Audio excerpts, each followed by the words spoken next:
Okay friends, welcome welcome to ధ్యాన జగత్ TV.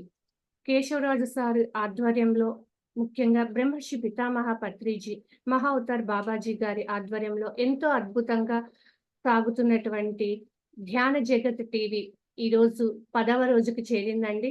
మరి ఎంతో అద్భుతంగా మనము శ్రీ లలితా రహస్య అద్వైత అమృతం, లలితా సహస్రనామ అద్వైత అమృతాన్ని చెప్పుకుంటూ ఉన్నాము. మరి ఒక మానవుడు ఎంత అద్భుతంగా, ఆనందంగా జీవించాలంటే, అందులోని పరమార్థాన్ని గ్రహించినప్పుడే చాలా ఆనందంగా జీవించగలడు. ఆ అంతరార్థాన్ని ఎంతో అద్భుతంగా మనకి విజయవాడ నుంచి జక్కా పద్మ గారు వివరిస్తూ ఉన్నారు. మరి ఆ జ్ఞానాన్ని తీసుకుందాము. నిజంగా చెప్పాలంటే జ్ఞాన అమృతం లాగా ఉంది ఈ లలితా సహస్రనామ అద్వైత అమృతము. మరి దీన్ని ప్రతి ఒక్కరు కూడా ఆస్వాదించాలని కోరుకుంటూ continue ma'am. Thank you. Thank you అమ్మా.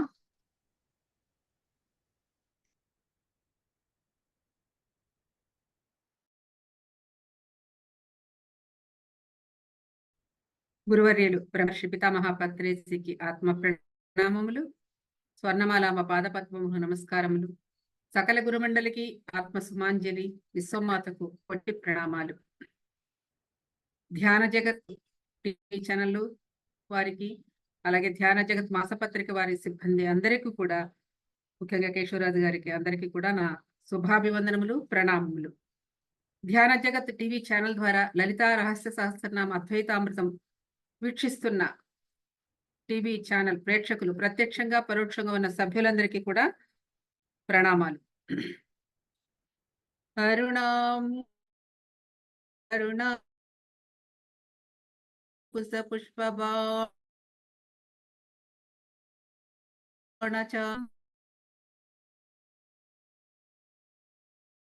వాణి అమలగన్నయమ్మ ముగురమ్మల మూలపుటమ్మ చాలా పెద్దమ్మ సురారులమ్మ కడుపారెడ బుచ్చనయమ్మ తన్నులో నమ్మిన వేల్పుటమ్మల మాయమ్మ దుర్గమ్మ కృపాబ్ధియుచ్యుత మహత్వ కవిత్వ పటుత్వ సంపదల్.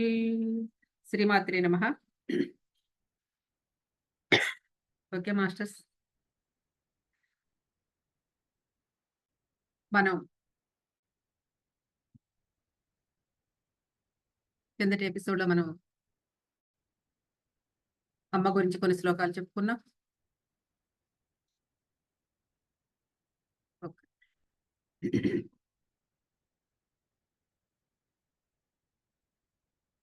చక్కగా లాస్ట్ కామేశ్వరాస్త్ర నిర్దగ్ధ సబండాసుర వైభవ అద్భుతమైన శ్లోకం చెప్పుకొని నేను ముగించాము. మరి అందులో ఒక అద్భుతమైన మాట చెప్పింది, శూన్యక నగరం అని. శూన్యక నగరం అంటే మనసు శూన్యం అవటం, మనసు శూన్య స్థితిని పొందటం అనేది. అంటే యోగ సాధన ద్వారా తన శక్తి ఆత్మదర్శనం పొందాలనే తపన అది ఆ కామేశ్వరాస్త్రంలో పనిచేస్తుందని చెప్పేసి అన్నారు. అలాగే మరి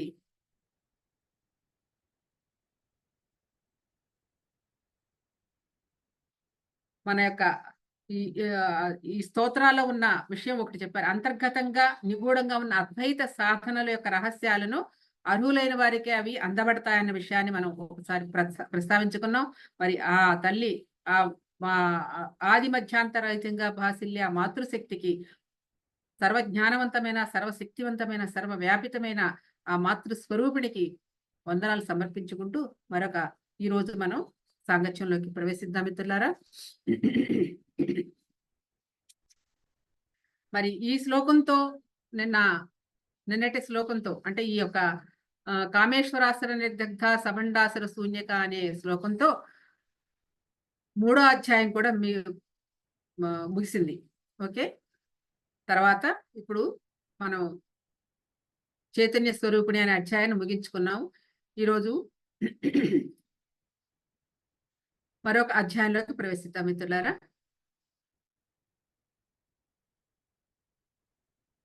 ఈ యొక్క అధ్యాయం పేరు మంత్రస్వరూపిణి. మంత్రస్వరూపిణి చాలా చిన్నదే ఈ యొక్క అధ్యాయము.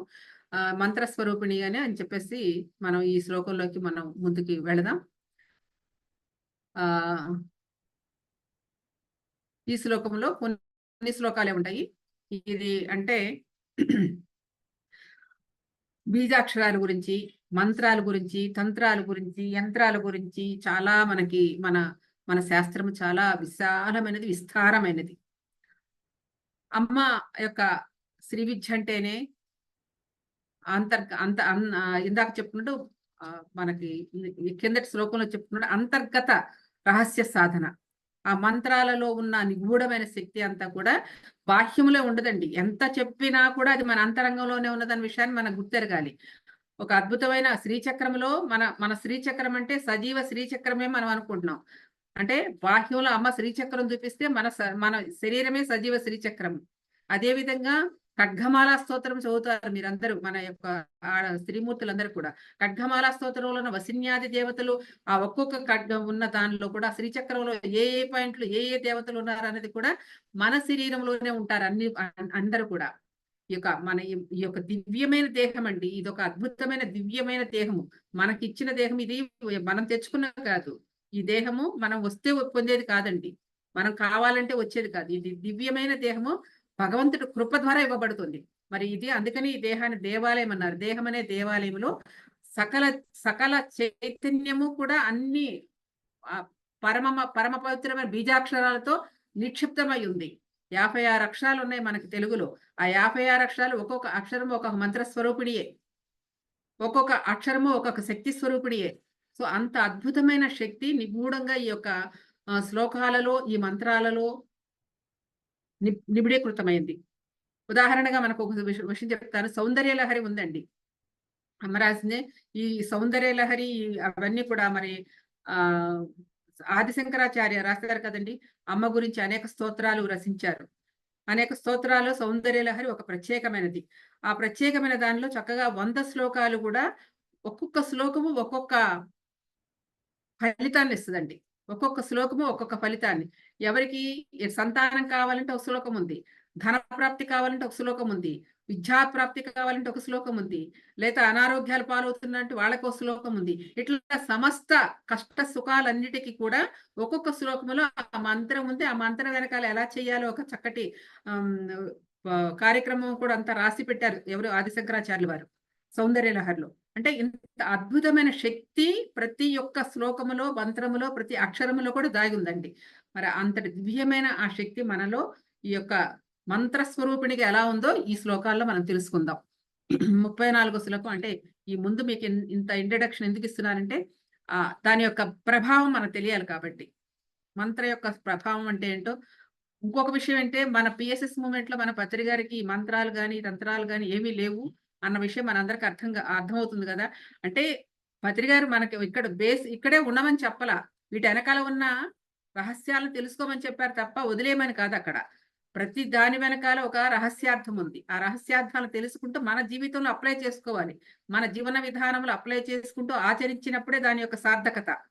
కాకపోతే మన పూర్వీకులు, మన ఋషి సాంప్రదాయం అంతా కూడా మనకి ఈ యొక్క ఈ వేద సాంప్రదాయం అనేది ఒక అర్థం కాకుండా గుప్తంగా ఉంచబడింది. గోప్యంగా ఉంచబడింది. ఇప్పుడు మన 24 కొన్ని శ్లోకాలు చెప్పుకున్నాం ఇప్పటి వరకు. మన లలితా సహస్ర అద్వైతామృతంలో మరి అమ్మవారి యొక్క సృష్టి ఆవిర్భావం అంతర్భావమే చెప్పాం. అలాగే 4వ శ్లోకం నుంచి 24వ శ్లోకం వరకు కూడా అమ్మ యొక్క ఆత్మ సౌందర్యాని కోసం అదంతా గుప్త విద్య కదండి. బాహ్యానికి గుప్త విద్యకి ఎంత తేడా ఉందో తెలిసింది కదా. సో అంతా కూడా గుప్తంగా ఉండబడింది. ఆ గుప్తమైన విద్యను తెలుసుకోవాలంటే సాధన ద్వారా మనకు అవగాహన అవుతుంది. అంటే పత్రి గారు సరళం చేశారు, తేలిక చేశారు, సునాయాసం చేశారు. ఆ సునాయాసంగా సహజమైన మన ప్రాణాయామం ద్వారా చేసినప్పుడే మనకు అన్ని అందబడుతున్నాయి ఆటోమేటిక్‌గా. మరి ఈ రోజు మనం అన్నీ తెలుసుకుంటున్నామంటే మరి ఆ యొక్క సాధనా ఫలితమే కదా. ఎప్పుడు ఏది రావాలో, ఎప్పుడు ఏది ఎవరికి అవసరమో, ఎప్పుడు ఏది తనకి తెలియబడుతుందో వారి యొక్క అర్హత, వారి యొక్క ఆసక్తి, వారి యొక్క జిజ్ఞాసను బట్టి రాబడతాయి. అందుకని పత్రి గారు సహజంగా ఇచ్చేసారు అందరికీ కలిపి ఒకటే. ఏది? శ్వాస మీద ధ్యాస. వాడు ఆ శ్వాస మీద ధ్యాస ఎవరైతే చిత్తశుద్ధితో సాధన చేస్తూ ఉన్నాడో వారి సంస్కారాన్ని బట్టి వారికి ఎప్పుడు ఏది కావాలో అది వస్తూ ఉంటది. దాని ద్వారా వాళ్ళు ఆ జ్ఞానాన్ని పొందుతారు. తద్వారా ఆ జ్ఞానవంతులు అవుతూ ఉంటారండి. ఇది తెలుసుకోవాల్సిన విషయం. కొట్టి పారేయటం కాదు. వీటి వెనకాలన్న దైవత్వాన్ని తెలుసుకోవాలని చెప్తున్నారు. గురువు గారు. ఓకే. ఇది 34వ శ్లోకం అండి. హరనేత్రాగ్ని సందిగ్ధ కామ సంజీవనౌషధి శ్రీమద్ వాగ్భవ కూటైక స్వరూప ముఖ పంకజ. శ్రీమద్ వాగ్భవ కూటైక స్వరూప ముఖ పంకజ. ఇది ఒక శ్లోకము. ఇక్కడ ఆ యొక్క శ్లోకం యొక్క పైన అర్థం తెలుసుకుందాం. అమ్మ, శివుని యొక్క 3వ కంటి అగ్నిచే భస్మమైన మన్మధుడిని బ్రతికించి సంజీవుని వయ్యావు. అంటే ఆ మన్మధుడిని బ్రతికించి సంజీవుని వయ్యావు తల్లి. మంగళకరమైన మహిమాన్వితమైన వాగ్భవమను అక్షర సముదాయమును పంచదశాక్షరీ మంత్రమేందు మొదట 5 ఆ అక్షరాలు ఏదైతే కా, ఏ, ఈ, లా, హ్రీం అనే బీజాక్షరాలైన అయిన వాటికి అది వాగ్భవ కూటమి తల్లి. 5 అక్షరాలకి నువ్వు వాగ్భవ కూటమిగా కలిగి ఉన్నావు తల్లి అని దాని యొక్క అర్థం అండి. ఇది మంత్ర శ్లోకం 3, 4 ఉంటాయి అంతే. సో దీని గురించి మనం లోతుగా వెళదాము, కాస్తంత తెలుసుకుందాం. హరనేత్రాగ్ని సందగ్ధ కామ సంజీవన ఔషధి. ఇక్కడ ఏం చెప్తున్నారు? శివుని యొక్క 3వ కన్ను తెరుచుకున్నప్పుడు ఆ అగ్నిలో మన్మధుడు ఎలా దగ్ధమయ్యాడో అనే కథ ఉంది కదండి. మనకు తెలుసు కదా. మన్మధుడు శివుడు 3వ నేత్రం తెలియంగానే మన్మధుడు దహించాడు, భస్మైపోయాడని. అంటే ఎందుకు చేశారు అంటే అది వేరే కథ, ఎందుకు వచ్చాడు అన్నది. మన్మధుడు అంటే పార్వతీదేవి వివాహం చేసుకోవాలంటే శివుడు ఎప్పుడు తపస్సులో, అనంతమైన తపస్సులో ఉండిపోయాడు. పార్వతీదేవిని వివాహం చేసుకుంటే గాని ఒక రాక్షసుడు తారకాసురుడు వాడు. ఆ తారకాసురుని రాక్షసుని చంపేయాలంటే వీరిద్దరి ద్వారా ఒక బిడ్డ ఉద్భవించాలి. ఆయన కుమారస్వామి షణ్ముఖుడు. ఆ బిడ్డ ఉద్భవించాలంటే వీళ్ళిద్దరు వివాహం చేసుకోవాలి. ఈవిడమో హిమవత్ పర్వత రాజకుమార్తెగా పుట్టింది, ఈయనమో హిమాలయాల్లో ఘోరమైన తపస్సులో ఉన్నారు. ఆయన కళ్ళు తెరవటలేదు. ఈ తల్లి పెరిగి పెద్దదైంది. ఈవిడ తనే భర్త అని. ఇక్కడ గమనించవలసిన ఒక విషయం ఉందండి. పార్వతీదేవి ఎన్ని అవతారాలు ఎత్తినప్పటికీ, చాలా అవతారాలు ఎత్తిన, దక్ష ప్రజాపతి కూతురుగా, సతీదేవిగా, మరి పార్వతిగా, శక్తిగా, ఇలా ఎన్నో రకాల అవతారాలు ఎత్తినా ఆయన ఒక్కరినే పెళ్లి చేసుకుందండి. ఎవరండి ఆయన? పరమశివుడు. అది గుర్తుపెట్టుకోవాలి. సో ఈరోజు మనకున్న ఈ యొక్క వివాహ వ్యవస్థ ఎలా తయారవుతుందో మనకు తెలుసు కదా. కాబట్టి ఆనాటి సనాతన సాంప్రదాయం అనేది మనం గుర్తు తెచ్చుకుంటే ఎన్ని అవతారాలు ఎత్తినప్పటికీ తల్లి ఒక్కరినే చేసుకుంది, ఆ పరమేశ్వరుని. ఇది ఆదర్శంగా తీసుకోవాలి మన స్త్రీ జాతి అంతా కూడా, ఈనాటి తరానికి కూడా తెలియజేయాలి. సో కాబట్టి ఇక్కడ ఆ తల్లి వివాహం చేసుకోవడానికి ఆయన ఎప్పుడు తపస్సులో ఉంటున్నాడు. కాబట్టి అక్కడ ఉన్న మరి దేవతలందరూ కలిసి ఆయన ఎలాగోలా లేపాలి కదా. మహానుభావుని కూర్చున్నాడు తపస్సులో. ఆయన లేపితే గాని ఆమెను వివాహం చేసుకోడు. పాపం ఆవిడ సాధన చేస్తుంది, ఆయన సేవ చేస్తుంది, కానీ ఆయన గమనించడు. సో ఇది ఒకంత కథ. అప్పుడు ఆ రాక్షసులు, ఆ దేవతలందరూ వచ్చి ఆ మన్మథ బాణం వేయమని చెప్పేసి శివుడికి ఒక మన్మథ బాణం వెయ్యి. అప్పుడు ఆయన మెలకు వస్తుంది. అప్పుడు పార్వతిని చూసి వివాహం చేసుకుంటాడని ఒక కథ. అది ఒక కథ. అంటే దానికి వెనకాల ఒక శాస్త్రం అంతా ఉంటుంది. సో ఈ విధంగా ఆయన మన్మథుడు బాణం వేయటం, ఆ తర్వాత కళ్ళు తెరవటం, ఎదురుగుండా చూడంగానే అప్పుడు దాకా తపస్సులో ఉన్నాడు కాబట్టి తపస్సు యొక్క శక్తి అగ్నిలాగా వచ్చేసి ఆ యొక్క మన్మథుడు భస్మమైపోతాడు. ఆ తర్వాత పార్వతీదేవి యొక్క కరుణతోటి ఆమెను మళ్ళా ఆ భస్మాన్ని మళ్ళా పునర్జీవితం చేస్తాడు అనేది కథ ఉంది. సో ఇక్కడ మనం తెలుసుకోవాలని అంతరార్థం ఏంటంటే అదంతా కథారూపేణ ఉన్నా కానీ ఏం చెప్తున్నారంటే శివుని యొక్క 3వ కన్ను తెరుచుకున్నప్పుడు ఆ అగ్నిలో మన్మధుడు ఎలా దగ్ధమయ్యాడో అదే విధంగా సాధకుని సాధన సఫలమైనప్పుడు, చూడండి, సాధకుని సాధన సఫలమైనప్పుడు తనలోని అజ్ఞానాంధకారాలని దగ్ధమవుతాయి. మరింత తీవ్ర సాధన ద్వారా జాగృతమైన కుండలిని శక్తి సంజీవని ఔషధంలా పనిచేస్తూ సాధకుడు తేజోవంతం చేస్తుంది. ఇదండి శక్తి. ఇది ఆ మన్మధుడిని కళ్ళు తెరవంగానే, 3వ కన్ను తెరవంగానే మన్మధుడు భస్మం అయిపోయాడంటే అది బాహ్యార్థం. ఇక్కడ అంతరార్థం ఏంటండి? మనలో ఉన్న ఏదైతే ఉన్నాయో ఆ సాధకుడు అంటే ఆ సాధకుడు యొక్క సాధన సఫలమైనప్పుడు ఆ శక్తి ఉత్పన్నమవుతుంది కదా, జాగృతమవుతుంది కదా. అప్పుడు తనలోని అజ్ఞానాంధకారాలన్నీ మన్మధుడు ఎలా భస్మం అయ్యాడో అన్ని అలా భస్మం అయిపోతాయి. ఏమంటే తనలో ఉన్న అజ్ఞాన అంధకారాలు, అవిద్య, అజ్ఞానం, ఏదైతే పాశాలు ఇవన్నీ ఉన్నాయి అవన్నీ కూడా దగ్ధమైపోతాయి అన్నమాట. అలా మరింతగా ఇంకా తీవ్ర సాధన చేస్తున్నప్పుడు ఆ కుండలి శక్తి ఏం చేస్తుంది? సంజీవని ఔషధిలా పనిచేస్తుంది. సంజీవని ఔషధం అంటే ఎలాంటి రోగమైనా తగ్గించేది సంజీవని. సంజీవని అంటే చనిపోయిన వాడిని కూడా బ్రతికించే శక్తి కలది సంజీవని శక్తి. తెలుసు కదా మనకు, హనుమంతుడు వెళ్ళి తీసుకొస్తాడు లక్ష్మణుడు మూర్చపోయినప్పుడు. సో అలాంటిది అంత గొప్పగా పనిచేస్తుంది. సో అందుకనే సాధకుడు ఆ యొక్క మరి తీవ్రమైన సాధన చేసినప్పుడు, మరింతగా ఎక్కువ సాధన చేసినప్పుడు తన శక్తి అంతా కూడా ఔషధీయంగా మారుతుంది. అంటే ఔషధంలా పనిచేస్తుందంటే ఆ ఆ తేజోవంతమైన శక్తి తనలో ఉన్న సకల రుగ్మతలన్నీ చక్కగా మాలిన్యాలన్నీ కూడా రూపుమాపేస్తుంది. తర్వాత తేజోవంతం అవుతుంది. తెలుసు కదండి దీనికి అర్థం. ఎంతమంది క్యాన్సర్ పేషెంట్లు తగ్గించుకున్నారు.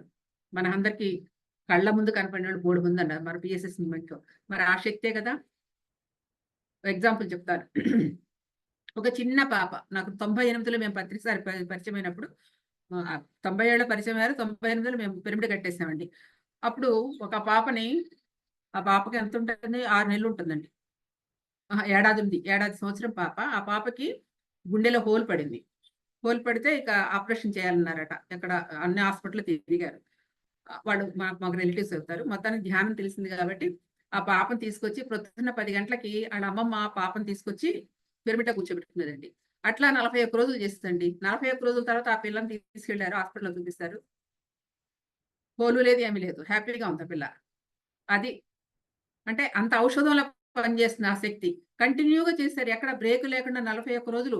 పొద్దున్న 10 గంటలకు వస్తే సాయంత్రం 4 గంటల దాకా, అంటే ఇంచుమించు 6, 7 గంటలు ధ్యానం చేసేది. ఆ పిల్లని ఒళ్ళో పెట్టుకుని. ఆ పిల్ల కూడా అలాగే నిద్రపోయేది. అలాగే ఇంకొక పిల్ల, ఆ పిల్లకి 3 ఏళ్ళు ఉంటాయండి. ఆ పిల్లకి బ్లడ్ ఎప్పటికప్పుడు మార్చాలంట. నెలకొకసారి ఆ బ్లడ్ అదేదో సంథింగ్ చెప్పారు. బ్లడ్ తీసేసి మళ్ళీ కొత్త బ్లడ్ ఎక్కించాలట. ఆ తల్లి పాపం ఎంత బాధ ఉంటుందండి వాళ్ళకి. వాళ్ళకు కూడా ఇలాగే వాళ్ళ అమ్మమ్మ తెలిసి ఆ పిల్లని తీసుకొచ్చి, ఆవిడ ఎలా కూర్చుందో ఆవిడ కూడా పొద్దున 10ంటికి వచ్చి సాయంత్రం దాకా కూర్చుని వెళ్ళేది. అట్లా ఆ పిల్లకి ఆ బ్లడ్ ఎక్కిచ్చే ఆ క్రియ అంతా తగ్గిపోయి ఇప్పుడు హాయిగా శుభ్రంగా చదువుకున్నారు, ఉద్యోగాలు చేసుకున్నారు, పెళ్లిళ్ళు చేసుకున్నారు. ఉద్యోగాలు చేస్తూ పెళ్లిళ్ళు చేసుకుంటున్నారు.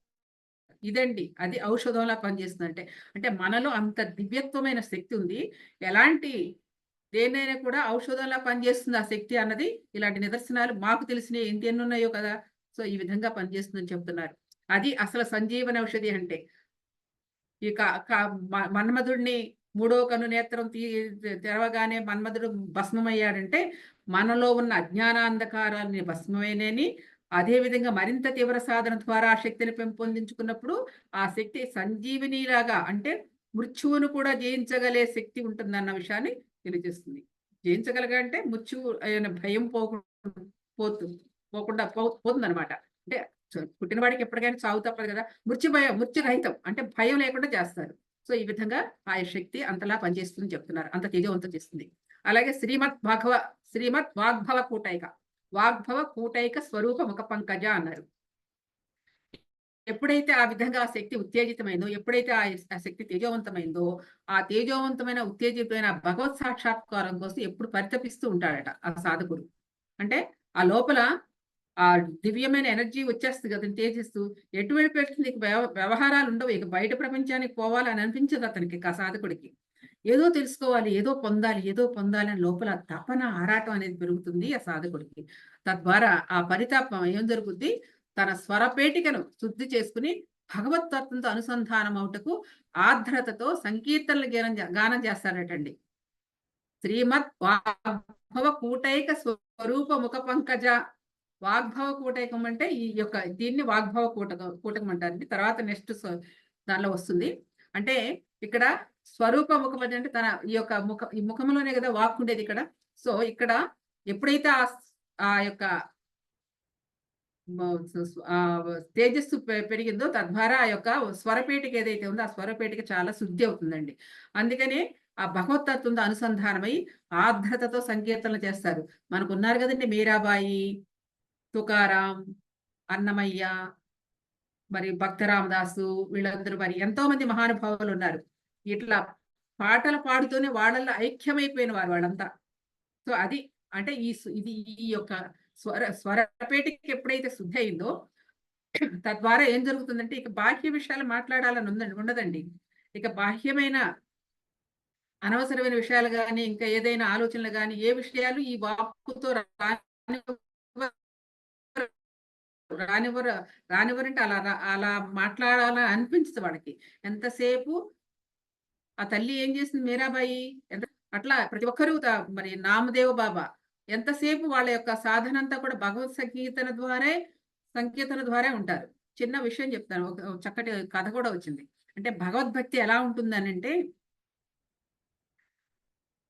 ఒక ఆయన ఉన్నాడట. చాలా పెద్ద కోటీశ్వరుడు. కొన్నాళ్ళయిన తర్వాత ఇక ఈ యొక్క ఆస్తిపాస్తులు నాకేం వద్దు అని చెప్పేసని ఇచ్చేదేదో పిల్లలకి ఇచ్చేసాడు. మిగతాదంతా ఎవరికో దానికి ట్రస్ట్‌కేదో రాసేసాడు.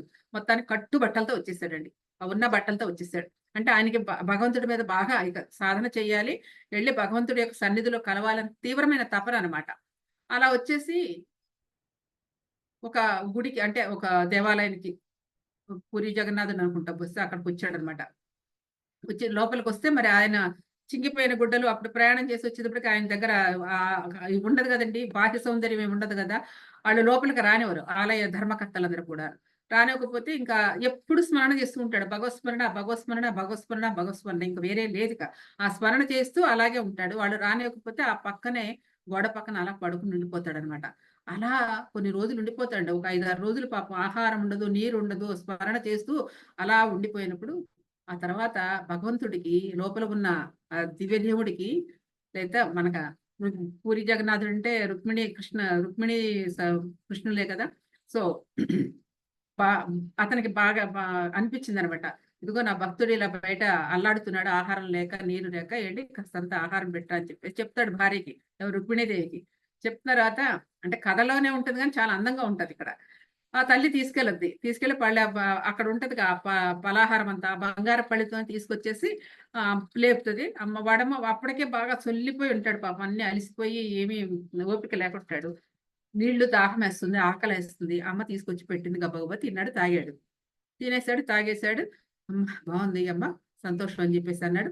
పడుకో అందంటే పడుకున్నాడు. అయిపోయింది. ఆవిడెళ్ళిపోయింది. సరే ప్రొద్దున్నే లేచి వచ్చి చూసిన తర్వాత ఆ పళ్ళెం అక్కడే వదిలేసి వెళ్ళింది మా బంగారు తల్లి. అది బంగారు పళ్ళెం.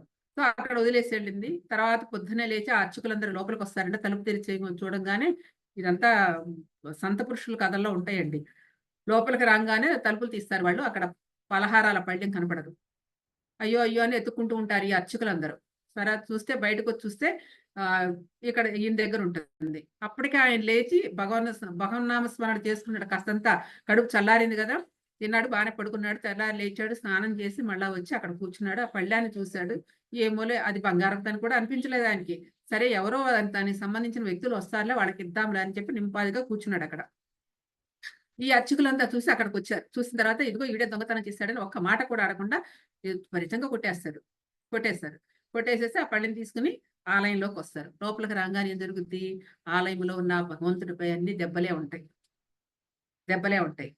అప్పుడు ఆశ్చర్యపోతారు. ఏంటి ఇది? మనం ఏం చేశాం తప్పులని అందరూ ఏడుస్తూ ఉంటారు అర్చకులందరూ. పాపం రోజు ఆయన ముందు కూర్చొని బాగా చేస్తా ఉంటారు గదండీ! అర్చకత్వం చేస్తూ ఉంటారు, ఆరాధిస్తూ ఉంటారు. నిరంతరం ఆయన్నే చూస్తూ ఉంటారు. చూసేప్పటికి అలా దెబ్బలు తగిలేప్పటికి ఆళ్ళకి కాస్తంత బాధ కలిగింది. బాగా అంటే పాపం వాళ్ళు దానిలో లీనమై ఉన్నారు. కానీ కాస్తంత స్వభావాలుంటాయి గదా! తేడాలున్నాయి గదా! నువ్వు నేను అని జెప్పేసని. దాంతో ఆహ్, అందులో ఉన్న ఒక అర్చకుడికి అనిపిస్తుంది. ఇదేదో మనం తప్పు చేశామిక్కడ. బయట ఉన్న అతన్ని కొట్టాం కదా! అతనేదో మొత్తానికి బాబా ఈయన యొక్క భక్తుడై ఉండొచ్చు అని చెప్పి ఒకతను ఎవరో మేలుకున్నాడు. కాస్తంత స్ఫురణ కలిగింది ఆయనకి. ఆ అర్చకులందరికీ ఇలా చెప్పి తర్వాత అందరూ వచ్చి చూస్తే అతను క్షమాపణ అడుగుతారు. సరే అని చెప్పేసి అతను పాపం ఏమనడు. వాళ్ళు కొట్టినా ఏమనలేదు, తిట్టినా ఏమనలేదు. లోపలికి ఇలా క్షమించమని అడిగినా ఏమనలే. అంతా భగవంతుడి దయ అని చెప్పేసి అన్నాడు. సరే అతను సాధారణంగా లోపలికి తీసుకొచ్చి అడుగు పెట్టంగానే ఆయన దెబ్బలన్నీ మాయమైపోతాయి. అప్పటి నుంచి ఆయన చాలా గొప్పగా ఇక అందరూ ఇక చాలా గొప్పోడని చెప్పి ఆయన చుట్టూ చేరతారనమాట అందరూ వచ్చి. ఆయన చుట్టూ చేరుతుంటే ఆయన అనుకుంటాడు అంటే ఆయన ఇక సాధన చేసుకోనివ్వరు. అంటే ఈయన గొప్ప మహానుభావుడు. భగవంతుడే ప్రత్యక్షమయ్యాడు. భగవంతుడే ఈయన కోసం దెబ్బలు తిన్నాడని చెప్పేసి ఒక ప్రాపగాండా ఎళ్ళిపోతుంది గదా! సో, ఆ విధంగా జనాలందరూ కూడా అతన్ని మూగిపోయి అతనికి ధ్యానం చేసుకోనివ్వరు. సో, అది ఆయన భరించలేకపోతాడు. భరించలేక ఈ వదిలేసి ఎళ్ళిపోదామని ప్రయత్నం చేశాడండి. ప్రయత్నం చేసి ఎళ్ళిపోవడానికి ప్రయత్నిస్తే అంతలో ఒక చిన్న బాలుడుగా వచ్చి, "నువ్వు వెళ్ళడానికి లేదు. నువ్వు ఇక్కడే ఉండాలి" అని అంటాడు. నేను ఇక్కడుంటే నేను సాధన చేసుకోలేను. ఈ జనమందరూ నా చుట్టూ తిరుగుతున్నారు. నా వల్ల కాదు, నేను వెళ్ళిపోతానని చెప్పేసి బయలుదేరి వెళ్తాడు. సరే అని చెప్పి నేను కూడా వస్తానంటాడు. "నువ్వు రావద్దు నాయనా, నువ్వు ఇక్కడే ఉండు. నువ్వొస్తే ఈ జనమంతా ఏమైపోతారు? మీ అందరు భక్తులంతా ఏమైపోతారు" అని చెప్పేసని వద్దని చెప్పి ఆ బాలుడిని, అంటే బాలుడే ఆ బాలుడి రూపంలో వచ్చాడు నారాయణుడే. సో, వచ్చి రావద్దని చెప్పేసి ఆ భక్తుడు చెప్పేసి వెళ్ళిపోతాడు. అలా ఎళ్లి కొంత దూరం వెళ్లి కొంతకాలం వెళ్తాడు. వెళ్ళిన తర్వాత ఏదో ఒక ఊర్లోకి వెళ్ళిన తర్వాత ఎక్కడో కాస్తంత ఆకలేస్తుందండి. ఆకలేస్తే ఎవరో ఒక మహాతల్లి పిలిసి భోజనం పెడుతుంది. భోజనం పెడుతూ 2 ఆకులేస్తుంది. 2 ఆకులేసి, "ఇదిగో భోంచేయండి. ఎప్పటినుంచో తిన్నట్లేరు. మిమ్మల్ని చూస్తుంటే ఆహారము, నీరు, నిప్పులు ఏమి లేకుండా ఉన్నట్టుంది. కాస్తంత భోజనం చేయండి" అని చెప్పి తను వేసి తన పక్కన ఇంకొక ఆకు కూడా ఏసింది. 2 ఆకులేసింది. పైగా "నువ్వు తిరుగుతున్నావు. నీతో పాటు ఆ చిన్న పిల్లాడిని కూడా ఎందుకు తిప్పుతావట్లా? వాడు ఆహారాన్ని తట్టుకోగలడా? నువ్వంటే తిరుగుతున్నావు. ఆ బిడ్డ ఎలా తట్టుకోగలడు" అని చెప్పేసని అంటుంది ఆ తల్లి. ఆశ్చర్యపోతాడు. ఏంటి అని చూస్తాడనమాట. ఆ తల్లి చూసి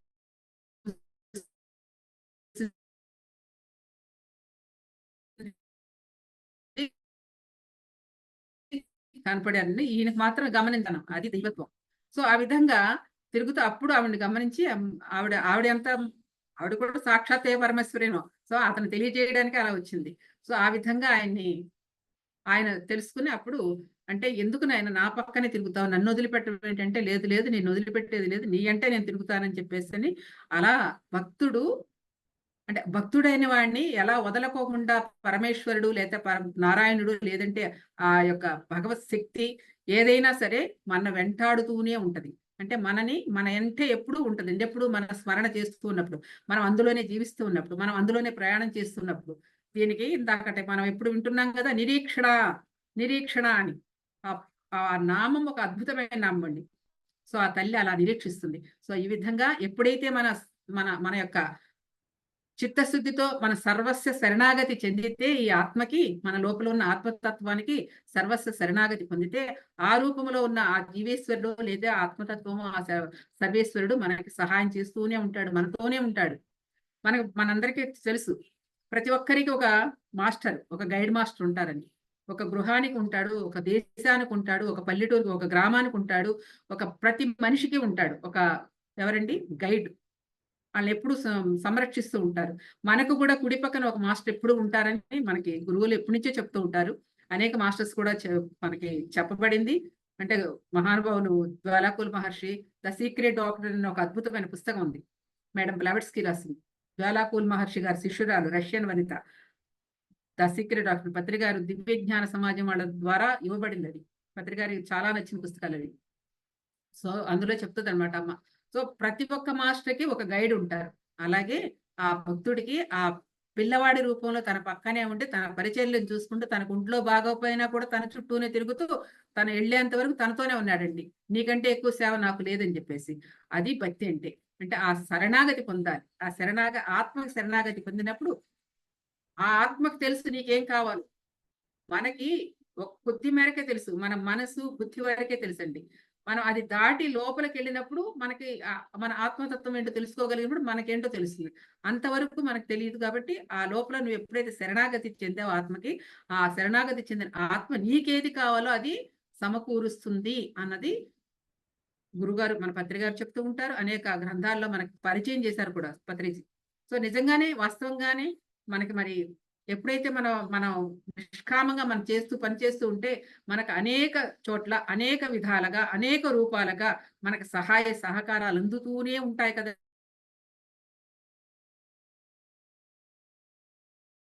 ఒక లోక కళ్యాణం కోసం పనులు చేస్తూ ఉంటే ఏ కార్యక్రమాలు ఒక పీక్ టైమ్ వస్తది. ఒక కష్ట సమయం వస్తది.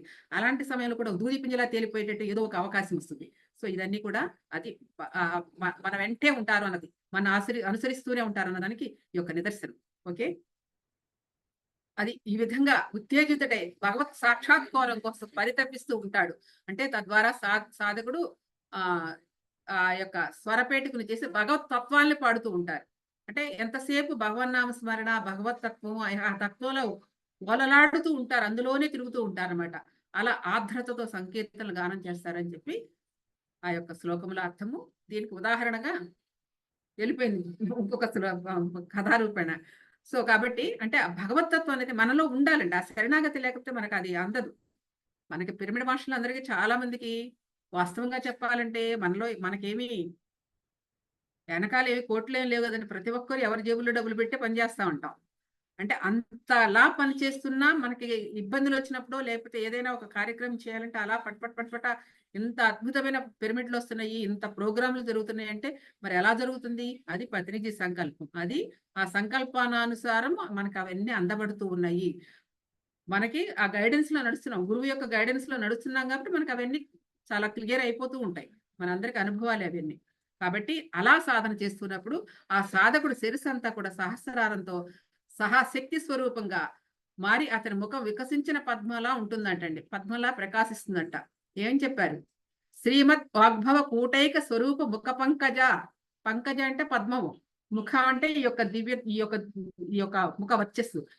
ముఖమంతా కూడా తేజస్సుతో ప్రజ్వరిల్లుతుంది. ఎలాంటి తేజస్సు? ఆ దివ్యమైన ఆ యొక్క దివ్యత్వంతో కూడిన ఇదంతా కూడా ప్రకాశిస్తుంది అని చెప్పటం. ఎప్పుడండి? ఆ సాధకుడు శిరస్సు అంతా సహస్రారంతో నిండిపోయినప్పుడు, ఆ శక్తి అంతా కూడా సహస్రారంతో నిండిపోయినప్పుడు, ఈ ఒక ముఖ పంకజం అంటే ముఖమే పద్మంలాగా వికసిస్తుందని చెప్తున్నారు. సో ఇవన్నీ ఎట్లా అనుసంధానమైనప్పుడు జరుగుతుంది ఇదంతా కూడా. 24 గంటలు ఆ తత్వంతో ఉన్నప్పుడు. ఇప్పుడు నేను చెప్పిన కథంతా ఏంటది? ఆ స్మరణలో ఉన్నాడు. ఆయన స్మరణ మానలేదు ఒక్క పూట కూడా. పూట కాదు, ఒక సెకన్ కూడా మానలేదాయన. అలా శరణాగతి చెందుతూ స్మరణ చేసుకుంటూ ఉన్నారు.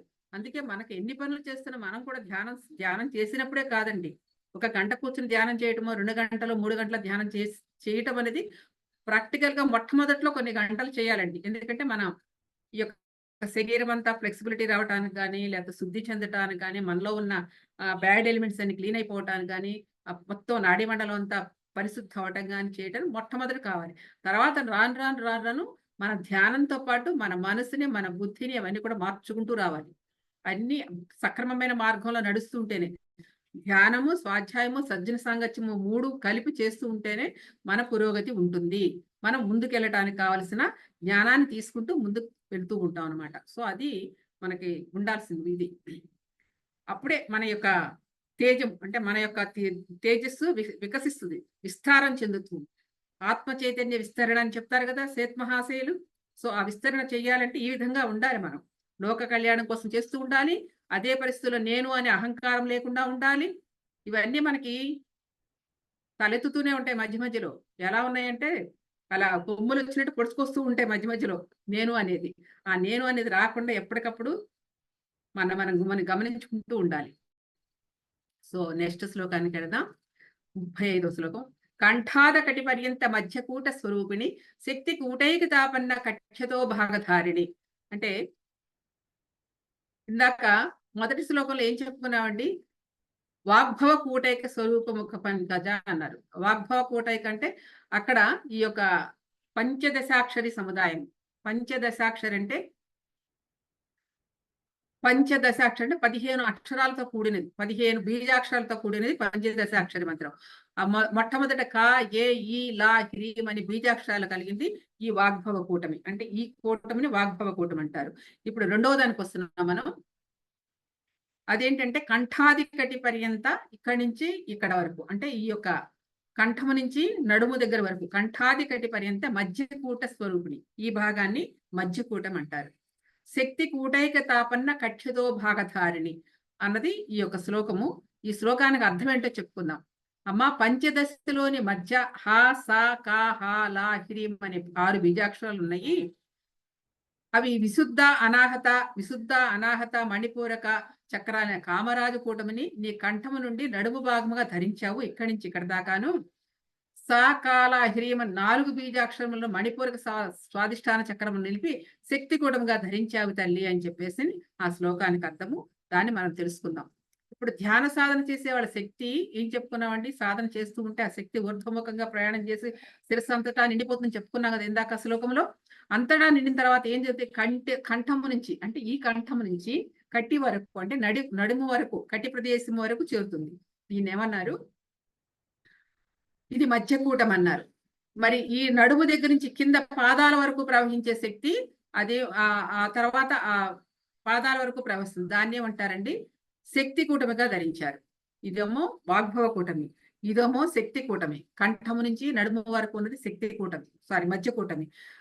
నడుము నుంచి పాదముల వరకు ఉన్నది శక్తి కూటమి అండి. ఇది వాగ్భవ కూటమి అంటే 3 కూటములతో కలిసి ఉంది. కాబట్టి ఇక్కడ ఇలా ఆ సాధన చేసినప్పుడు ఆ శక్తి శిరస్సంతా నిండి ఈ కంఠం వరకు ప్రవేశం జరుగుతుంది. ఇక్కడ వరకు, ఇక్కడి నుంచి ఇక్కడ దాకా మన మధ్య కూటమిలో ప్రవేశం జరుగుతుంది. నెమ్మదిగా దిగుతుంది ఆ శక్తి అంతా కూడా. మనం మనసు శూన్యం చేసిన ఆ బ్రహ్మరంధ్రం ద్వారా ఆ శక్తి ఇక్కడ మొత్తం నిండిపోయి, తర్వాత అక్కడి నుంచి ఇక్కడ దాకా నిండి మళ్ళీ నడుము దగ్గర నుంచి పాదాల వరకు కూడా అలా ప్రవాహము జరుగుతుంది. ఏదండి? ఆ విశ్వశక్తి. అందుకని వాగ్భవ కూటమి, మధ్య కూటమి, శక్తి కూటమి అన్నారు. సో ఇలా ఇక్కడ 34, 35 శ్లోకాల్లో తర్వాత శ్లోకంలో కూడా శ్రీ లలితాంబిక యొక్క మంత్రమయ శరీరం గురించి చెప్పబడింది. ఇక్కడ మంత్రమయ శరీరం అంటే ఇందాక బీజాక్షరాలు చెప్పాను కదండి.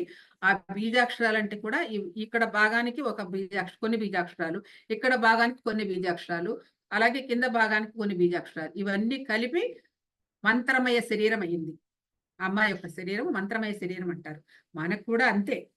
మనకు కూడా ఈ వాగ్భవ కూటమిలో ఈ మొత్తం ఇక్కడ పని చేస్తాం. మన జ్ఞానం అంతా, ఎన్లైటన్మెంట్ అంతా ఇక్కడే కదండి, మన బుర్రలోనే కదా ఇంద్రియాలు పనిచేస్తాయి, మరి పంచతన్మాత్రలు పనిచేస్తాయి, అన్ని వాయువులు పనిచేస్తాయి, అంతా కూడా ఇక్కడే. సో ఇది ఒక వాగ్భవ కూటమి.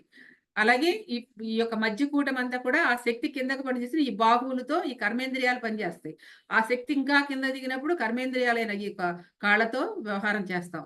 సో ఇదంతా కూడా ఒక శక్తి కూటమి. అయితే అమ్మని ఏం చేశారంటే మంత్రమయ శరీరంగా భావించారు ఇక్కడ. సో కాబట్టి ఇక్కడ ఏం చెప్పారు? కా, ఏ, ఈ, ఇలా మరియు హ్రీం అనే 5 బీజాక్షరాల సమూహమే వాగ్భవ కూటమని. అంటే ఈ యొక్క కూటమిని, అంటే ఈ అక్షరాల లోతులకు వెళ్ళటలేదండి, దీనికి చాలా ఉంది. ఇది మనకి పత్రికారు మనకు ఆ యొక్క నామాలు అంటే ఆ బీజాక్షరాల లోపలికి మనం తీసుకెళ్ళరు కాబట్టి నేను కూడా ఇక్కడ వరకు వదిలేస్తున్నాను. సో కాబట్టి ఈ యొక్క భాగం అనేది మీ అందరూ తెలిసిన వాళ్ళు ఎవరైనా ఉంటే శ్రీ విద్య చదువు చేసేవాళ్ళు కానీ, లేదా ఖడ్గమాల స్తోత్రం చదివేవాళ్ళు కానీ, లేదంటే లలిత ఉపాసన చేసేవారు కానీ ఎవరైనా అయితే వాళ్ళందరికీ తెలిసి ఇవన్నీ వారికి బాగానే తెలుస్తుంది ఎక్కడెక్కడ ఏం చేయాలన్నది. సో మనకి ఆ యొక్క ఉపాసన మనకి లేదు కాబట్టి మన అమ్మవారి యొక్క అంతర్భాగాల గురించి, తత్వాన్ని గురించి తెలుసుకున్నాం కాబట్టి ఇక్కడ ఇంతవరకు తెలుసుకుని వదిలేస్తున్నాం. ఓకే. కా, ఏ, ఈల మరియు హ్రీం అనే 5 అక్షరాలు ఈ సమూహం వాగ్భవ కూటమి. హా, సా, కా, హా, లా మరియు హ్రీం అనే 6 బీజాక్షరాలు ఈ కంఠం నుంచి నడుము వరకు. మరి అది దాన్ని ఏమన్నారు? మధ్యస్థ కూటమి అన్నారు. సో అలాగే సా, కా, లా మరియు హ్రీం అనే 4 బీజాక్షరాల సమూహమే కటి భాగం నుంచి పాదాల వరకు ఉన్న శక్తి కూటమి అన్నారు. వాగ్భవ కూటమి, మధ్య కూటమి, శక్తి కూటమి అన్నారు. సో మంత్రశాస్త్రాలను అనుసరించి ఈ 3 కూటములకు చెందిన 15 అక్షరాలని, ఇప్పుడు ఆ 3 కలిపిన అక్షరాలు ఏవైతే 15 అక్షరాలని, దాన్ని పంచదశ మంత్రంగా ఋషులు చెప్తారనమాట. అది సాధన చేస్తారు, ఉపాసన చేస్తారు. అమ్మ ఉపాసన చేసేవాళ్ళందరూ కూడా ఈ పంచదశాక్షరి మంత్రాన్ని ఉపాసన చేస్తూ ఉంటారు. ఇంకా దానికి చాలా ఉంటాయి, చాలా వ్యవహారాలతో చెయ్యాలి. అవన్నీ మామూలుగా కాదు. ఒక అమ్మవారి యొక్క మంత్ర స్వరూపం చేయాలంటే దానికి ఒక పద్ధతి, ఒక వ్యవహారం అన్ని ఉంటాయి. సో మనం ఇక్కడ ఆ జ్ఞానాన్ని తెలుస్తున్నాం మిత్రులారా, అది గమనించండి. అంతవరకు ఈ యొక్క వాగ్భవ కూటమి, మధ్య కూటమి, శక్తి కూటమి కలిపి ఆ బీజాక్షరాలు ఏవైతే అన్నావో ఆ బీజాక్షరాలన్నీ కలిపి 15 అక్షరాలు పంచదశాక్షరం అంటే ఆ పంచదశ మంత్రంగా వాళ్ళు ఆ యొక్క అక్షరాలను పంచదశ మంత్రంగా ఋషులు చెప్తారు. దాన్ని వాళ్ళు ఉపాసన చేస్తారు ఈ యొక్క శ్లోకంలో. అలాగే అది 34, 35 యొక్క శ్లోకాలు. అలాగే 36 శ్లోకం. మూల మంత్రాత్మిక మూల కూటత్రయ కళేబర కుళామృతేకరసిగా కుల సంకేత పాలిని. మూల మంత్రాత్మిక మూల కూటత్రయ కళేబర కుళామృతైక రసిక కుల సంకేత పాలిని అన్నారు. అంటే ఇక్కడ అమ్మ గురించి చెప్తున్నారన్నమాట. ఇది మంత్ర స్వరూపంలోనే ఇంకో శ్లోకం. అంటే ఆ యొక్క అమ్మ యొక్క ఆ శ్లోకానికి అర్థం ఏంటే, అమ్మ మూలమంత్రమైన పంచదశాక్షరీ మంత్రమును ఆత్మస్వరూపంగా కలిగి వాగ్భవ కూటమి, మధ్య కూటమి, శక్తి కూటమి స్వరూపంగా కూడా కలిగిన దాని తల్లి, మరి నీవు కుండలిని శక్తిగా అమృత రూపిణివై సహస్రారమునుడి సుషమున మార్గున జాలువారే అమృత రసామృతమును రసారసమును సాధకుడు ఆస్వాదిస్తున్నాడు తల్లి అని ఆ శ్లోకానికి అర్థం అండి.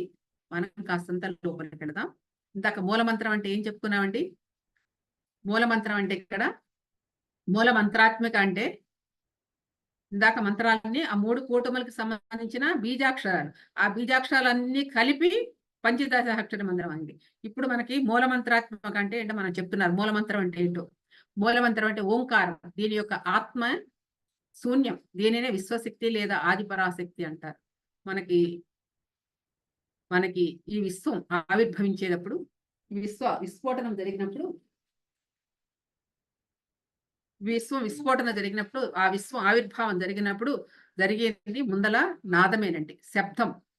శబ్దమే వచ్చి ముందల ఆవిర్భవించింది. ఆ శబ్దమే ప్రణవనాదం. అదే ఓంకారం. అదే మూలమంత్రం. అది ఎక్కడి నుంచి వచ్చింది? ఆ యొక్క ఆత్మశక్తి అంటే ఆ శూన్యము నుంచి ఏదైతే విస్ఫోటనం చెందో, శూన్యం నుంచి ఏదైతే ప్రభవించిందో, ఏదైతే ఉద్భవించిందో అది నాదం. ఆ నాదమే ఓంకారం. అదే ప్రణవ మంత్రం. అది ఎక్కడి నుంచి వచ్చింది? ఆ విశ్వశక్తి నుంచి, ఆది పరాశక్తి నుంచి. ఆ శక్తి నుంచే ఆ ఓంకార రూపం అనేది ఉద్భవించింది. ముందల సౌండే వచ్చింది. ఆ తర్వాత శక్తి. శబ్దము, శక్తి 2 కలిసి వచ్చినాయండి. ఫస్ట్ మాత్రం శబ్దమే వినపడుతుంది. అంతే ఆ శబ్దమే ఓంకారం.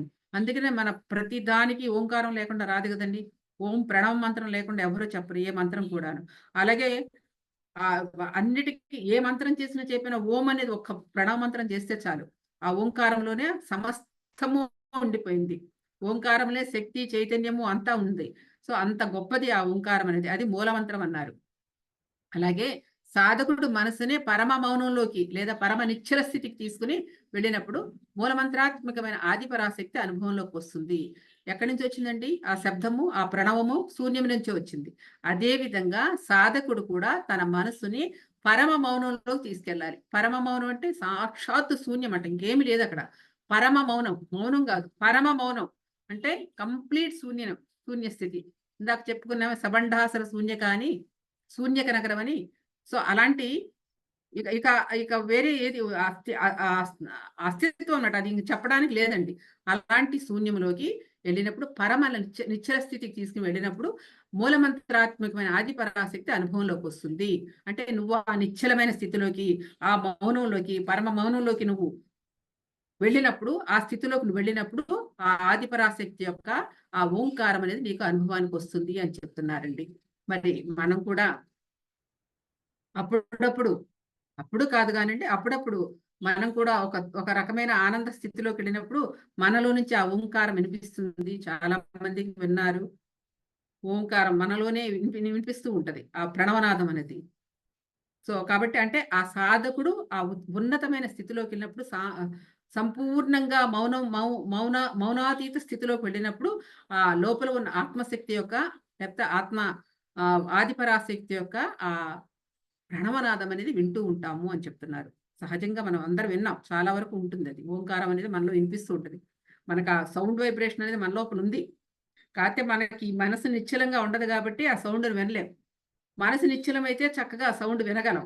ఓంకారం చక్కగా వినిపిస్తూ ఉంటది. చూడండి మనకి పల్లెటూళ్ళు వెళితే రాత్రి అవంగానే నిశ్శబ్దం అయిపోతుంది. కానీ ఒక రకమైన సౌండ్ వస్తుంది. గుయ్యమని ఏదో సౌండ్ వస్తూ ఉంటది కదా! అందులో ఉన్నది ప్రణవనాదమే. సో, అది మనం గమనిస్తూ ఉంటే దాంట్లో తెలుస్తూ ఉంటది.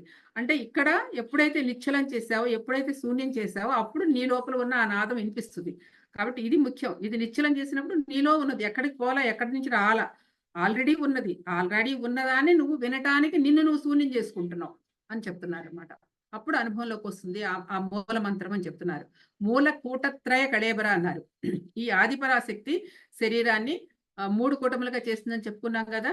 ఇందాక వాగ్భవ కూటమని, మధ్యస్థ కూటమని, మరి శక్తి కూటమితో కలిసి 3 అంటే 3 కూటత్రయ. కూటత్రయ అంటే 3 భాగాలుగా చేసింది అని చెప్పేసి కళేబర అంటే ఈ శరీరం. ఈ శరీరాన్ని 3 భాగాలుగా రూపధారణ చేసింది. మన అందరి శరీరాలు అంతే. వాగ్భవ కూటమి, మధ్య కూటమి, శక్తి కూటమితో 3 ఈ కళేబరాన్ని 3 త్రయములతో చేసిందని చెప్తారు. 3 శక్తులతోటి. ఆదిపరాశక్తి షట్చక్రాల్లో చేరినప్పుడు అవి గొప్ప శక్తులను విడుదల చేస్తాయి. ఏవండి? ఈ శక్తులు ఉన్నాయి చూసారా? షట్చక్రాలంటే 6 చక్రాలు ఉన్నాయి కదా! మూలాధారం నుంచి ఆజ్ఞా చక్రం వరకు. ఈ ఆజ్ఞా చక్రం వరకు ఎప్పుడైతే నీ శక్తి ప్రభావితమైందో లేకపోతే నీలోని కుండల శక్తి యాక్టివేట్ అయిందో అప్పుడు అది ప్రభావితం అవుతుంది, అంటే వికసించబడుతుంది, లేదా గొప్ప శక్తిని విడుదల చేస్తాయి. అక్కడి నుంచే శక్తి విడుదలవుతూ ఉంటది. మనకి చైతన్య విస్తరణ అంటే అవి యాక్టివేట్ అయినప్పుడే, ఒక్కొక్క చక్రం యాక్టివేట్ అయినప్పుడు ఒక్కొక్క చైతన్యం మన మన యొక్క ఆరా పెరుగుతూ ఉంటుంది. ఆరా పెరుగుతూ ఉంటుంది.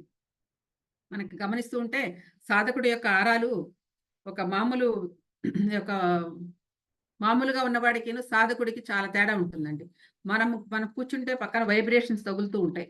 అదే ఒక సాధారణ మానవుడు కూర్చుంటే వాడి వైబ్రేషన్‌కి మన వైబ్రేషన్ సెట్ కాకపోతే మనకి ఒక రకమైన ప్రకంపనలొస్తాయి.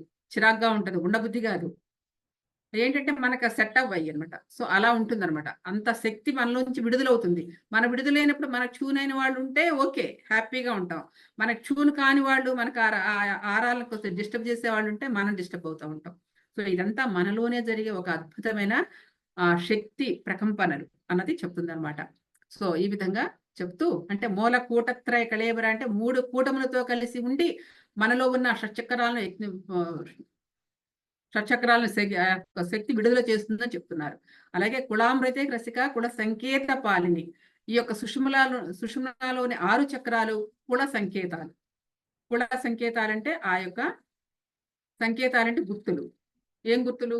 కుల అంటే కుండలిని శక్తి. కుల అన్న కూడా. కుల అన్న పేరు కూడా కుండలిని శక్తే. సో, అది కుండలిని శక్తి యొక్క సంకేతాలు. అవే అందుకని ఆ కుల అంటే సుషుమ్నాలో చేరిన అమృతం పట్ల రసజ్ఞత కలిగిన ధ్యాన సాధకునికి శ్రీ లలిత అనే ఆదిపరాశక్తి దివ్యానందంగా అనుభూతి కలుగుతుంది. దాంతో సాధకుడు దివ్యానందంతో పాటు దివ్య జ్ఞానంతో నిండిపోతాడు అని చెప్తున్నారండి. ఎప్పుడు రసజ్ఞత కలగాలి. ఈ యొక్క మీరు సుషుమ్నాలో అంటే మనం చెప్పుకున్నాం. మూలాధారంలో ఆ వెన్నుపాము సహస్రారం నుంచి కింద వరకు ఉంటుందని. ఆ వెన్నుపాములో సుషుమ్న అనే ఒక అద్భుతమైన దివ్యమైన తేజోవంతమైన ఒక సన్నని అతి సూక్ష్మమైన ఒక సన్నని దారములాగా ఉంటుందని, అది ఒక దివ్య తేజస్సుతో వెలుగుతూ ఉంటుందని, ఆ దివ్యత్వంతో వెలుగుతూ ఉంటుందని, దానిని ఎప్పుడైతే మూలాధారంలో కుండలిని శక్తిని ఎప్పుడైతే యాక్టివేట్ చేస్తే అది ఆ యొక్క శక్తి ఆ దివ్య తేజస్సులో నుంచి అలా పైకి ప్రసరిస్తూ ఉంటుందని చెప్పుకున్నాం మన శ్లోకాల్లో. సో, అలా ఆ 6 చక్రాలు దాటి ఆ సుషుమ్నలో చేరినప్పుడు అక్కడ ఆ రసజ్ఞత అంటే ఆ యొక్క అమృత రసం, అది అమృతం అన్నమాట. ఆ అమృతం రసజ్ఞత అంటే దాని పట్ల ఆసక్తి కలుగుతుంది ఎవరికి? సాధకుడికి. ఆ రసజ్ఞత కలిగి ధ్యాన సాధనకి ఆ లలిత శ్రీ ఆదిపరాశక్తిగా అనుభవానికి తెస్తుంది. అందుకేనండి ఎప్పుడైనా మనకు ఆ స్థితికి చేరామంటే మనం బయటికి రావాలనిపించదు. మనకెప్పుడైనా అప్పుడప్పుడు వస్తూ ఉంటది. వాస్తవంగా అప్పుడప్పుడు పొందుతాంలేండి, పొందుకోకుండా ఉంటాం. చాలా మంది మాస్టర్లు అందరం కూడా ఆ స్థితికి చెందిన వాళ్ళమే. అప్పుడప్పుడు అలాంటి అనుభూతులొస్తాయి. కానీ ఎప్పుడు ఉండం గానీ అలాంటి అనుభూతులొస్తాయి. ఆ అనుభూతి కలిగినప్పుడు మనం బయటికి రావడానికి ఇష్టపడదు మన ఆత్మ. ఆ ఆనందంలోనే అలానే ఉండిపోవాలనిపిస్తుంది. సో, అది దివ్యానుభూతి. అది ఆనందానుభూతి. అది ఎట్లా? ఆహ్, మన షట్‌చక్రాలలో గుండా పైకి చేరినప్పుడు, ఆ సహస్రారం చేరినప్పుడు కలిగే దివ్యానుభూతి, ఆనందానుభూతి ఆ ఆది పరాశక్తియే అన్న విషయాన్ని తెలియజేస్తున్నారు. సో, ఈ విధంగా మన యొక్క ఆహ్, మన శరీరములోని మంత్రమయ స్వరూపిణిగా ఈ యొక్క అధ్యాయం తెలుసుకున్నాం మనం. ఈ అధ్యాయం 3 శ్లోకాలే ఉంది. కానీ ఈ శ్లోకాలలో చాలా అద్భుతమైన శక్తి స్వరూపిణి. చెప్పారు కదండీ! మన్మధుడంటే ఎవరో చెప్పారు. శివుడి మూడో నేత్రం అంటే ఏంటో తెలుసుకున్నాం. సో, ఆ విధంగా మన లోపల ఉన్న అజ్ఞానాంధకారాన్ని తొలగించుకుంటూ మనలో ఉన్న దివ్య నేత్రాన్ని వెలిగించుకోవటమే అని, అలా ఈ 3 కూటములు కలిసి మన శరీరం అని చెప్పి, 3 కూటములలో ఉన్న ఆ లోపల ఉన్న షట్‌చక్రాలే సంకేతాలని, ఆ సంకేతాలుగా ఉన్న షట్‌చక్రాలను యాక్టివేట్ చేసుకున్నప్పుడు సహస్రారం జరిగినప్పుడు ఆ రసం అనే అనుభూతి ఒక దివ్యమైన అనుభూతి పొందుతాడు అన్నది ఈ యొక్క మంత్రమయ స్వరూపిణిలో ఉన్న ఆధ్యాత్మిక గుహ్యమైన రహస్యమైన విజ్ఞానం మిత్రులారా. ఇది మనందరము, నాకు తెలిసి మన పీసెస్ మూవ్‌మెంట్‌లో చాలా మంది ఈ ఆనందాన్ని పొందుతూనే ఉన్నారు. లేకపోతే మనం ఇలా ఉండలేము. సో, ఇలా ఈ యొక్క వినేవాళ్ళు కూడా ఇలా అర్హత పొందారంటే, ఆ అర్హత ఉన్నబట్టే వినగలుగుతూ ఉన్నాం. సో, కాబట్టి మనందరము ఆ స్థితిలో ఉన్నాము. అందుకు ఆ లలిత పరమేశ్వరికి మనందరం ధన్యవాదాలు, కృతజ్ఞతలు చెప్పుకుంటూ, మన ప్రయాణం నిత్యం అలాగే సాగాలని కోరుకుంటూ, ఆ విధంగా నిరంతరము స్మరణతో, నిరంతర ఓంకార ప్రణవంతో, నిరంతర మన లోపల ఉన్న ఆ శూన్య స్థితిలో ఆ నాదాన్ని వినే చక్కటి అవకాశాన్ని, చక్కటి ఆ మనోశూన్యతను మనం పొందాలని కోరుకుంటూ ముందుకెళదాం. మరి సమయం అయింది కాబట్టి ఈ రోజుకి మనం ముగించుకుందాం మిత్రులారా. రేపటి ఎపిసోడ్లో మరికొన్ని శ్లోకాలు తెలుసుకుందాం. మరి అంతవరకు సెలవు. Thank you ma'am. ప్రజాభ్యాం పరిపాలయంతం న్యాయేన మార్గేణ మహీమహీషాం గోబ్రాహ్మణేభ్యం శుభమస్తు నిత్యం లోకాన్ సమస్తాన్ సుఖినో భవంతు. ఓం శాంతి శాంతి శాంతి. శ్రీమాత్రే నమః. శ్రీమాత్రే నమః. మరి ఎంతో అద్భుతంగా తెలుసుకున్నాం కదా. ప్రతిసారి ఎప్పుడు కూడా మంత్రాల దగ్గరే ఆగిపోవద్దంటారు. అందుకనే దానికంటే ఉన్నతమైన స్థితి మన లోపలే ఉంది. ఆ ఉన్నతమైన స్థితికి చేరటానికి ఒక సాధకుడు ఎంతో తీవ్ర సాధన చేసినప్పుడే సంజీవినిలాగా లక్ష్మణుడికి ఎలా అయితే ఆ సంజీవిని హనుమంతుడు తెచ్చాడో, మనలోనే ఆ సంజీవిని శక్తి అనేది ఉందన్నమాట. మరి ఎంతో చక్కగా మేడం ఉపమానాలు కూడా చెప్పారు. ఆ చిన్న పాపకి గుండెలో హోల్ పడినప్పుడు వాళ్ళ అమ్మమ్మ తెచ్చి అక్కడ కూర్చోబెట్టుకొని పొద్దుటి నుంచి సాయంకాలం వరకు. ఇక్కడ మరొక ముఖ్యమైన పాయింట్ ఫ్రెండ్స్. ఇటు సంజీవిని శక్తి ఎక్కడి నుంచి వచ్చింది అంటే, ఆ యొక్క పిరమిడ్ ద్వారా ఆ శక్తి ఆ పిరమిడ్‌లో ఏమవుతుందంటే, మూడింతల అధికమైన శక్తి ఉంటుంది.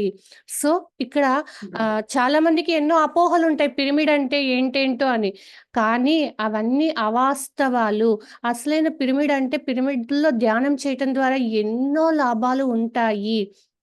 మరి ఇంకొక అద్భుతమైన అమ్మాయికి ఆ బ్లడ్ చేంజ్ చేయడం అంటే ఎంత ఇబ్బందికరమైనదో తలుచుకుంటూనే భయమేస్తుంది. మరి అలాగా ఎంతోమంది ఆ పిరమిడ్ శక్తిని వాడుకొని వాళ్ళు చక్కగా ఈరోజు హ్యాపీగా జీవిస్తున్నారంటే దట్ ఈస్ ముఖ్యంగా ఆ యొక్క సాధన, పట్టుదల ఉండటం ద్వారానే. మనకిక్కడ ఏ సాధకుడికైనా కూడా ముఖ్యంగా కావాల్సింది పట్టుదల. అవే మీ ఫ్రెండ్స్. మరి ఎప్పుడైతే లోక కళ్యాణం చేస్తూ ఉంటామో, అద్భుతంగా మనము సాగిపోతూ ఉంటాం. మరి ఎప్పుడు కూడా మనకు ఆ స్వరపేటిక అనేటువంటి చక్కగా వృద్ధి చెందుతుంది. ఒక మీరాబాయి, రామదాసు, అన్నమయ్య వీరంతా ఎంతో అద్భుతమైన కీర్తనలిచ్చారు. మరి ధ్యానం చేస్తుంటే వాటిలోని అంతరార్థాన్ని తెలుసుకున్నామంటే మరీ ఎంతో అద్భుతంగా ఒక మానవుడి యొక్క జీవితము సాగుతుందనమాట.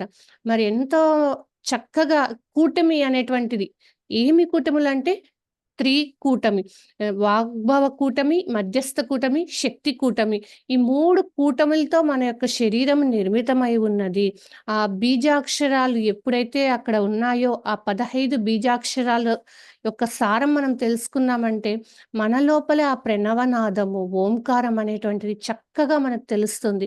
మన శక్తి పెరిగే కొద్దీ, మన చైతన్య విస్తరణ జరిగే కొద్దీ, ఆ సాధకుడికి ఎంతో అద్భుతంగా తన లోపల నుంచి ఆ ఓంకారం చాలామంది చెప్తూ ఉంటారు. వినిపిస్తూ ఉంది నా లోపలే అనేసి.